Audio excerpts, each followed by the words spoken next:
She was laughing. Not a soft laugh, not the kind that slips out when something surprises you. This was the full-chested, head-back kind of laugh, the kind a person saves for the moment they believe they have finally, completely won.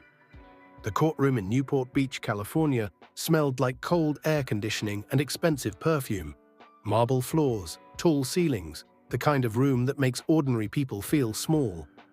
And Vivian Aldridge felt anything but small. She leaned across the long mahogany table, her manicured nails tapping once against the stack of divorce papers, and she looked at her husband, the man she had been married to for 11 years, and she whispered 4 words that she thought she'd never have to take back. Enjoy your broke life. Enjoy your broke life. Across the room, a little girl named Cleo, 8 years old, pigtails coming loose, eyes red from crying, stretched her arms toward her mother. Mommy, please take me with you. Stay with your loser father. Vivian barely turned around. I'm done carrying dead weight. Stay with your loser father, she said. I'm starting fresh. I'm done carrying dead weight. She picked up her designer bag, smoothed her blazer, and walked out of that courtroom like she was walking onto a runway. Head high, heels clicking, not one look back. And in the silence she left behind, a man named Derek Aldridge sat with his elbows on the table and his face buried in his hands. No sound, no tears, just a stillness that was almost worse than crying. On the table next to him was a framed family photo. Him, Vivian, and Cleo, smiling so wide you could count their teeth. Back when everything still looked like it was supposed to. Now the glass on that photo was cracked straight down the middle. She forced him to invest every dollar they had into her brother's startup. She watched their family go bankrupt. She took everything she could and left him with nothing, including their daughter. She laughed like she'd already won. But there was one thing Vivian Aldridge never counted on. Her own brother had been working for Derek the entire time. Let me ask you something. Have you ever looked at someone you loved, someone you shared a bed with, someone you built a life with, and realized you never actually knew them at all? Not the version they showed the world, the real one, the one underneath. Because Derek Aldridge thought he married his best friend. He was wrong. And it cost him everything. But here's the thing about a man who hits the very bottom. Sometimes that's the only place where real change is even possible. 4 years before that courtroom, Scottsdale, Arizona. Derek and Vivian Aldridge lived in a 2-story house with a terracotta roof and a backyard big enough for a trampoline, a vegetable garden, and a fire pit. The kind of house you drive past and think, whoever lives there has figured something out. Derek was a regional sales director for a logistics company. Not glamorous work, but steady. He had the kind of face that made people trust him immediately. Open eyes, a slow smile, the habit of actually listening when someone talked to him. He coached Cleo's soccer team on Saturday mornings and made breakfast every Sunday. Scrambled eggs, crispy bacon, and fresh squeezed orange juice by hand. He wasn't perfect. He worked long hours sometimes. He forgot anniversaries once or twice. He had a habit of leaving cabinet doors open that drove Vivian absolutely crazy. But he loved that woman, fully, the way you love someone when you still believe love is a safe place to be. Vivian was sharp, stylish, and always moving toward something. She had grown up in a wealthy family in Marin County, California. The kind of family where expectations came built into the furniture. She had a master's degree in marketing, a group of friends who lunched at places with no prices on the menu, and a brother named Prescott, who she described as a visionary. Prescott Vale was 34, unmarried, tan, and always half a second away from a big idea. He had started 2 companies before, one that sold artisan hot sauces and one that made premium biodegradable packaging, and both had quietly died without ceremony. But the third one, he told his sister breathlessly one evening over dinner in their parents' Marin County dining room, was different. Groundswell, he said, sustainable real estate tech, AI-powered property valuation. We're going to change how people buy land. I just need seed capital, a real partner, someone who believes in me. He looked at Vivian, and Vivian looked at Derek. Here's something nobody tells you about manipulation. It doesn't usually feel like manipulation. It feels like love. It feels like your spouse is looking at you with warm eyes and saying, this is for us. This is for our future. It feels like trust. Vivian came home that night, and she didn't push. She was too smart to push. She planted the idea gently, the way you plant something in good soil, and then just wait. Prescott needs someone who believes in him, she said, her head on Derek's shoulder. He's my brother, my only family. And I think this one is real. Derek asked questions. He did his research. He looked at the pitch deck Prescott sent. It was polished, dense with projections and partnership promises. He called 2 of Prescott's references. They checked out. What he didn't know was that Vivian had chosen those references herself. 6 weeks later, Derek Aldridge signed over $430,000. Their combined savings, their retirement account, and a second mortgage on the house into Groundswell LLC. He told Cleo that night, kneeling down to her level in her bedroom doorway. This is for our future, baby girl. Trust Daddy. Okay, Daddy. But can we Cleo, still who go was to 7 Disneyland at the in time, July? thought about it seriously the way only children can. Then she nodded and said, "Okay, Daddy. But can we still go to Disneyland in July?" He laughed. He said yes. He had no idea that July would never look the same again. Groundswell did not change real estate. Groundswell died in 14 months. Not loudly, not in some dramatic public scandal, just quietly, the way a fire goes out when it runs out of air. Investors pulled back. The tech never worked the way the pitch deck promised. 2 key partners walked. The AI valuation engine that was supposed to be the core product turned out to be a third-party tool that Prescott had been licensing and rebranding. The first call came on a Tuesday morning. Derek was in his car 5 minutes from work when his bank flagged an overdraft. He sat in that parking lot for 45 minutes. He didn't go inside. By the end of that month, the second mortgage notice arrived. By the end of the following month, the letters from the debt collectors began. Legal-sized envelopes with red text at the top. Vivian stopped opening the mail. And Derek, this man who had scrambled eggs and coached soccer and believed in his wife, spent a Friday night sitting alone on the living room floor of a house he was about to lose, holding that cracked family photo, not making a sound. He had tried to cry. Nothing came out. He was too far past crying. Just nothing, an empty tank. Have you ever sat in a moment so bad that your body just goes quiet? Like it doesn't know what sound to even make? That's where Derek was, and if you've been there, you already know no one can reach you until you decide to reach back. The worst night came in February. Cleo was at school. Derek sat on the back porch in 40-degree air, in a t-shirt, not really feeling the cold. He whispered it to nobody. "I failed you." He meant Cleo. He meant the life she deserved.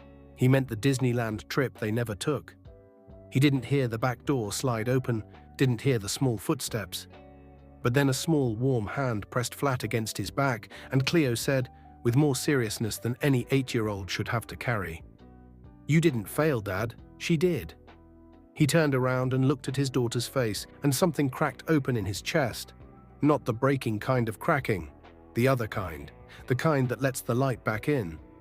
He pulled her into a hug and held her until the cold stopped mattering. By the time the bankruptcy was finalized and the house was sold, they had moved into a rental apartment in Tempe. 2 bedrooms, thin walls, and a view of a parking structure. Derek got a second job driving for a delivery service 3 nights a week. Vivian was still there, physically. But something had shifted in her, or maybe it had always been shifted, and Derek had just never been willing to see it. She stopped making eye contact during dinner. Her phone became a private object. She angled away from him. She started going to her friends' houses to clear her head and not coming back until midnight. There were new credit cards in her name only. A new gym membership across town.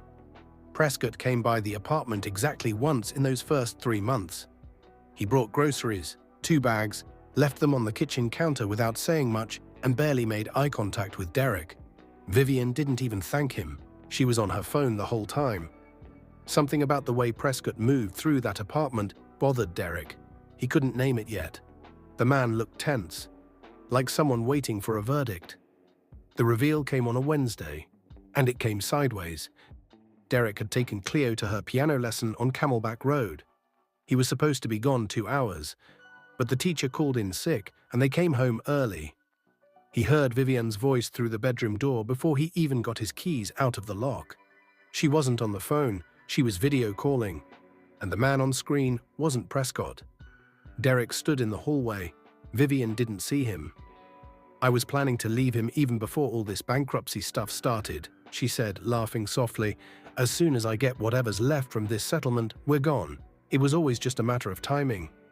The man on screen said something Derek couldn't hear.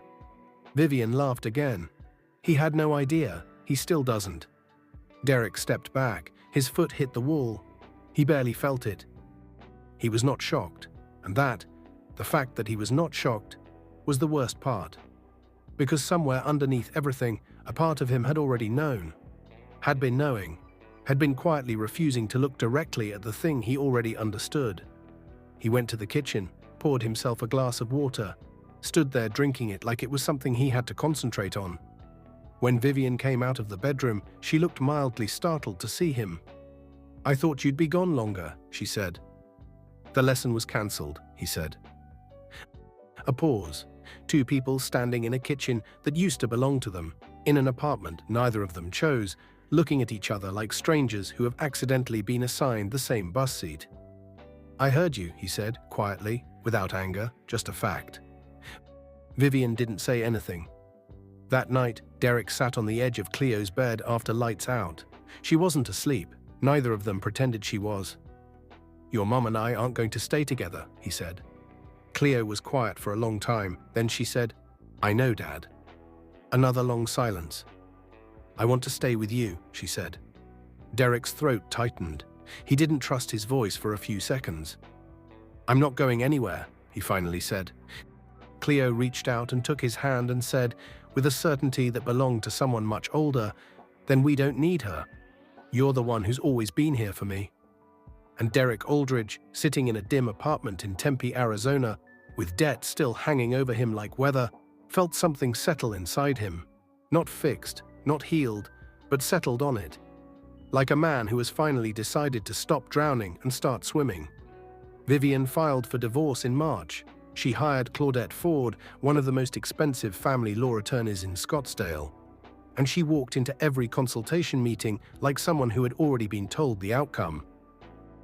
At a brunch with her friends in Paradise Valley the week before the first hearing, she was effervescent. "He's finished," she told them over avocado toast and sparkling water. "Completely finished. I'm finally free. I'll get the settlement, I'll start fresh in California, and honestly," she picked up her glass, "I feel lighter already."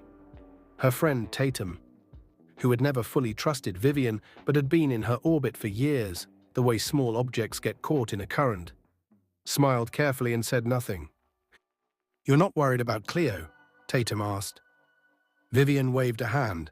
"She'll come around. Kids are resilient. Everybody says that."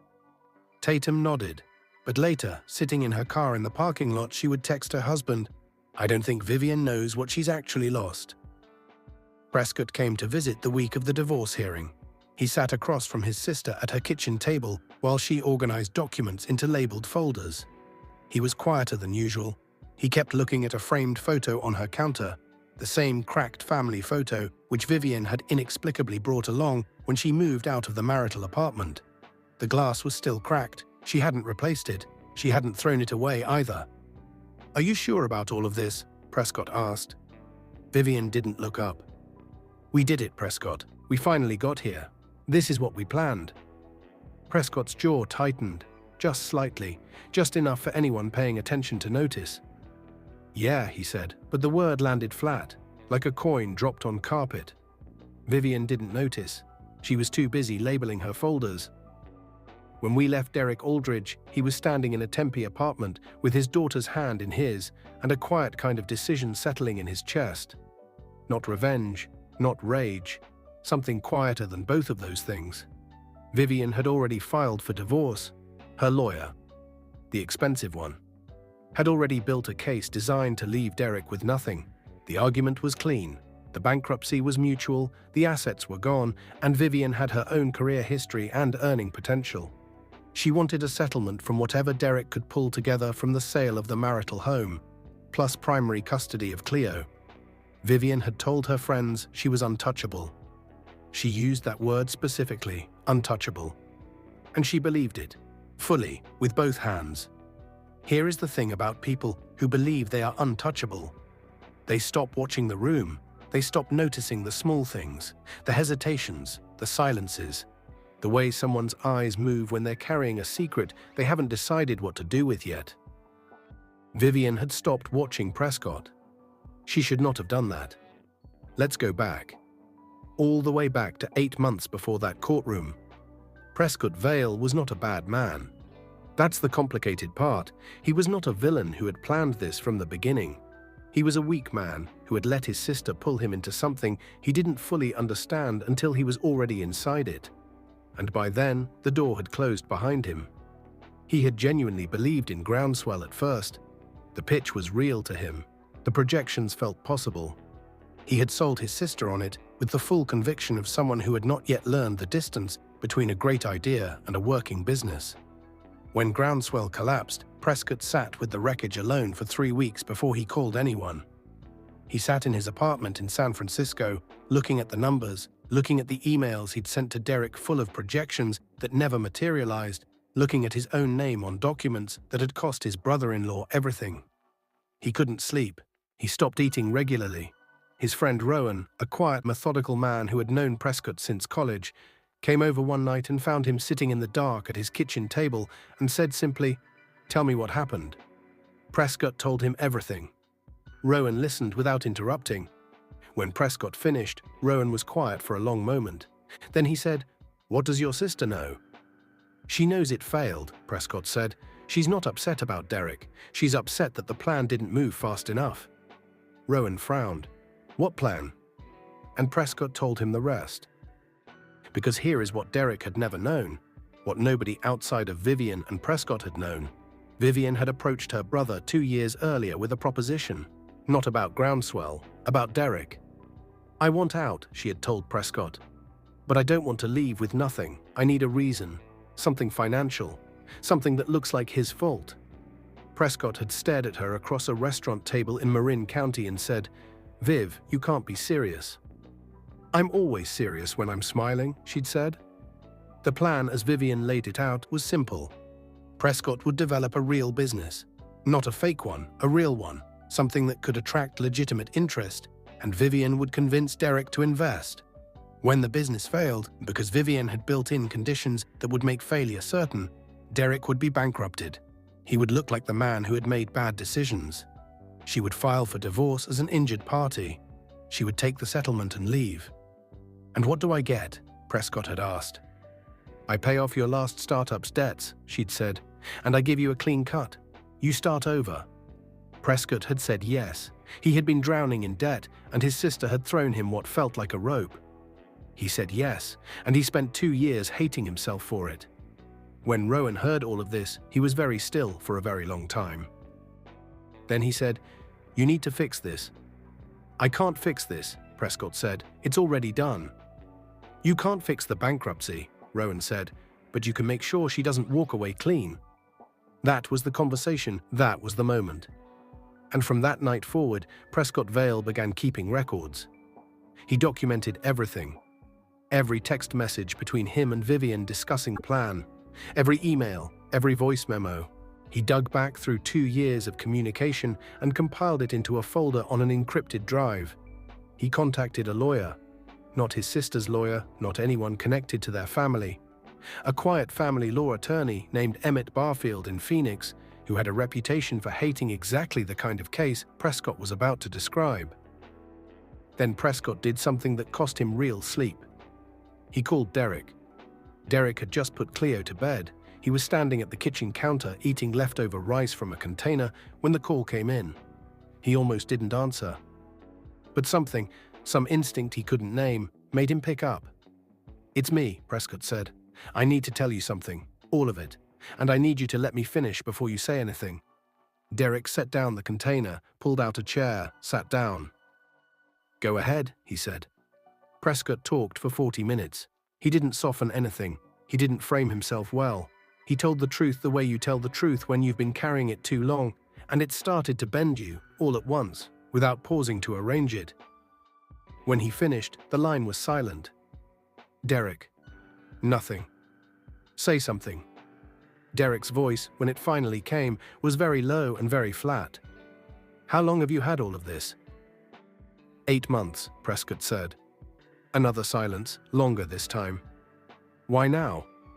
"Because I watched you eat rice standing over your kitchen counter, and I can't do this anymore." A pause. Then Derek said, "How did you know I was standing?" "Because I'm in the parking lot of your building," Prescott said. "I've been sitting here for 2 hours trying to make myself call." Let that land for a second.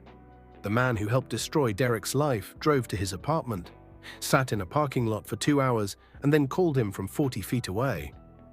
Not because he had to, because he could not live with himself anymore. You tell me, is that redemption? Or is it just guilt showing up late? Either way, what he had in that encrypted folder was about to change everything.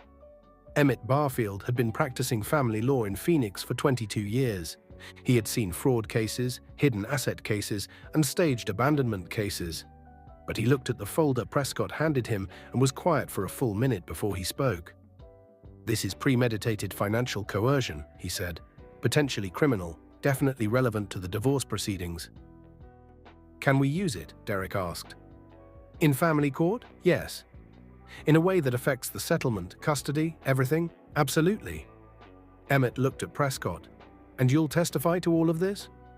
Prescott didn't hesitate. "Not this time." "Yes."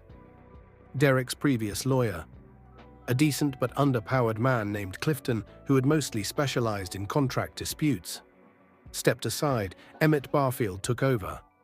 The next 6 weeks were surgical. Emmett filed motions. He submitted documentation requests. He built a timeline using Prescott's records that showed clearly that the groundswell investment had been structured with the intention of failure, that Vivian had actively steered her husband into a financial position from which she planned to benefit. Vivian's lawyer, Claudette Ford, called the claims absurd and retaliatory. She hadn't seen the folder yet. The night before the final hearing, Derek sat on the floor of Cleo's room after she fell asleep, his back against her bed, the restored family photo in his hands. He had replaced the cracked glass, but he had done something else to the photo that nobody knew about yet. He looked at Vivian's face in that photo for a long time. Not with anger, not anymore. Something more like grief. The clean kind, the kind that arrives after you've already accepted the loss and you're just sitting with what used to be true. He set the photo down, face up, on the floor next to him. Then he went to sleep. The hearing was held in a family court building in downtown Phoenix on a Thursday in October. Vivian arrived 20 minutes early in a charcoal blazer and camel-colored heels. She had her hair pulled back and her folder of documents under her arm. She looked like someone who had already won and was only coming to collect. She sat next to Claudette Ford and they reviewed notes quietly. Vivian laughed once at something Claudette said. The laugh bounced off the high ceiling of the waiting area. Across the room, Derek sat with Emmett Barfield. He was in a dark navy suit and clean-shaved. He looked like a man who had stopped being afraid of this room. Vivian glanced at him. He didn't look back. Prescott sat 3 rows behind Derek. Vivian spotted her brother and gave him a small, confident nod, the kind you give someone on your team right before the game starts. Prescott didn't nod back. Vivian's smile flickered, just slightly. Then she turned back to her notes. Inside the courtroom, the judge, the Honorable Deborah Nwachukwu, a sharp-eyed woman with 20 years on the bench, settled in her chair and reviewed the case file with the kind of efficiency that made everyone in the room sit up straighter. Claudette Ford made her opening. It was polished. She painted a picture of a marriage that had collapsed under financial mismanagement, a wife who had tried to hold things together and ultimately had to choose her own survival. She was good. Derek had to give her that. Emmett Barfield made his opening. It was shorter. He said simply, "Your Honor, we will demonstrate that the financial circumstances of this marriage were deliberately engineered, and we have documentation, witness testimony, and communication records to support that claim." Claudette Ford's pen stopped moving. The documentation was entered first. Emmett walked the court through the timeline with the kind of calm precision that made it worse somehow than if he'd been dramatic about it. Date by date, message by message, The plan as Vivian had laid it out to her brother, in her own words, in her own texts, across 2 years of communication. Vivian's face, as each item was entered, changed in a way that was very specific and very hard to watch. Not because she looked sad, because she looked like someone recalculating, rapidly, desperately, trying to find the exit in a room that has just sealed itself. Then Emmett called Prescott to the stand. Prescott walked to the witness stand and sat down. He did not look at his sister. Emmett took him through the facts methodically. When, where? Who said what? Prescott answered every question without embellishment, without drama, just the truth, delivered in the flat, deliberate voice of a man who has rehearsed this moment, not to perform it but to survive it. When Emmett finished, he nodded once and stepped back. Claudette Ford rose for cross-examination. She was composed, but her composure had a different quality now. The kind that takes effort. She challenged Prescott's credibility, called him a man with a history of failed businesses and a motive to shift blame. Prescott accepted every characterization without argument. "You're right," he said. "I failed. I was weak. I made a choice I can't take back. But every word I've said in this courtroom today is the truth, and you have the messages to prove it." Claudette sat back down. It was Vivian who broke the silence. She leaned toward her lawyer and whispered, too loudly, in a room with excellent acoustics, "Do something." And Prescott, still on the stand, turned his head and looked at his sister for the first time that morning. He said, "We did it, finally." Vivian blinked. Those were her words, her exact words, from the night before the hearing. "That's what you said to me last night," Prescott continued. His voice did not shake. "We did it, finally. And I need you to know, in front of this room, in front of this judge, that we did not do anything together. You did this. I let you. And I have spent 8 months trying to figure out how to stop living with that." He paused. "I was never on your side, Vivian. Not really. Not after I understood what we'd actually done." 6 seconds.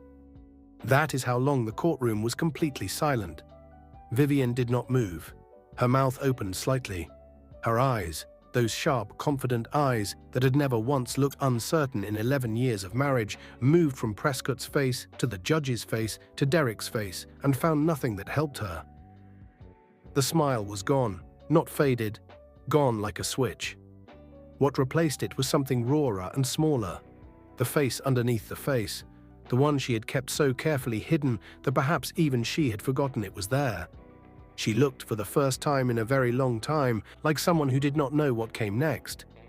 And in the back of that courtroom, Derek Aldridge sat with his hands flat on the table in front of him, and he felt nothing dramatic. No triumph, no vindication that made his chest swell. Just a quiet, complete stillness, like a storm that has finally passed through and left the air clean. Judge Nwachukwu recessed for 40 minutes. When she returned, she was direct. The documentation presented constituted sufficient grounds to classify the groundswell investment as a product of financial coercion rather than mutual marital decision-making. Vivian's settlement claim was denied. The remaining assets from the home sale, a modest amount but real, went to Derek. Primary custody of Cleo was awarded to Derek, with Vivian granted supervised visitation pending a family evaluation. Claudette Ford sat very still. Vivian said quietly, "This isn't—" "Ms. Aldridge," the judge said without looking up, "I'd encourage you to let your attorney speak from this point forward." Vivian closed her mouth. In the hallway afterward, Vivian found Prescott near the elevator. Her eyes were red, but her voice was controlled, barely. "You destroyed us," she said. Prescott looked at her for a long moment. "I destroyed what you built on top of him," he said. "That's not the same thing." He pressed the elevator button. The doors opened. He stepped in. "I'm sorry, Viv," he said. "I'm sorry I said yes to begin with, but I'm not sorry for today." The doors closed. 3 days later, Vivian drove to the apartment complex in Tempe. She sat in her car for 20 minutes before going in. Derek answered the door. Behind him, Cleo was at the kitchen table with a drawing project spread out in front of her, colored pencils, construction paper, and a look of deep concentration. Vivian looked at her daughter. Something moved across her face, real this time, unperformed. "Can I come in?" she said. Derek stepped back. He let her in. He didn't speak. Vivian moved toward Cleo. "Hey, baby." Cleo looked up. She looked at her mother with eyes that were too old for her face. "Hi," she said, and went back to her drawing. That single syllable, flat, careful, the voice of a child who has learned to protect herself, landed on Vivian harder than anything that had happened in that courtroom. She sat down at the table across from her daughter. Derek leaned in the doorway. He didn't leave. He didn't intervene. "I want to make things right," Vivian said. She was talking to Cleo, but her eyes kept moving to Derek. Cleo set down her pencil, looked at her mother carefully. "You left," Cleo said, simply, no anger, just a fact. "You left, and you said I was dead weight." "I know," Vivian said, her voice cracked on the second word. "I don't want dead weight to mean me," Cleo said. "I don't want to be that." Vivian pressed her hand to her mouth, her shoulders pulled inward.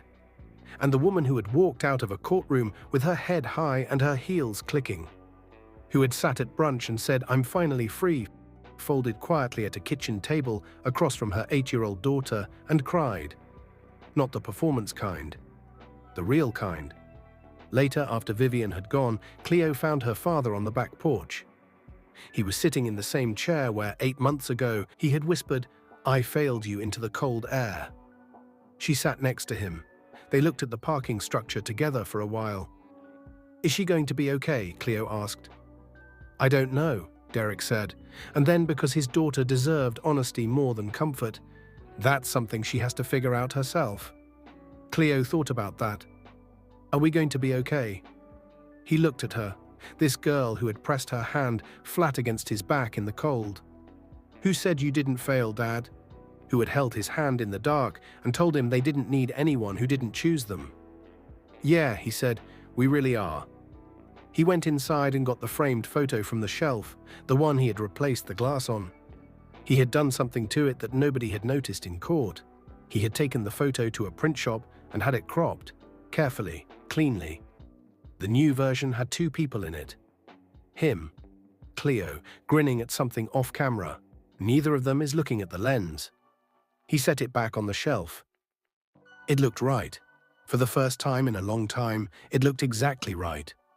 2 weeks after the ruling, Vivian called Derek. Not to argue, not to threaten.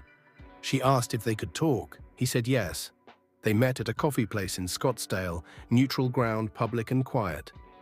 She was different, softer. The blazer was gone. She had her hair down. She looked like someone still in the middle of figuring something out. She asked him, "Was there ever a point where you could have forgiven me, if things had gone differently?" Derek looked at his coffee cup for a moment. Then he looked at her. "I hoped you would choose us," he said. "For a long time, even while things were falling apart, I hoped you would turn around and choose us. But after I heard you on that call, after I heard you say you were planning to leave before the bankruptcy even happened, and after our daughter told me you stopped being her mother the day you walked out, I understood the truth." He paused, not for effect, just because what came next cost him something to say.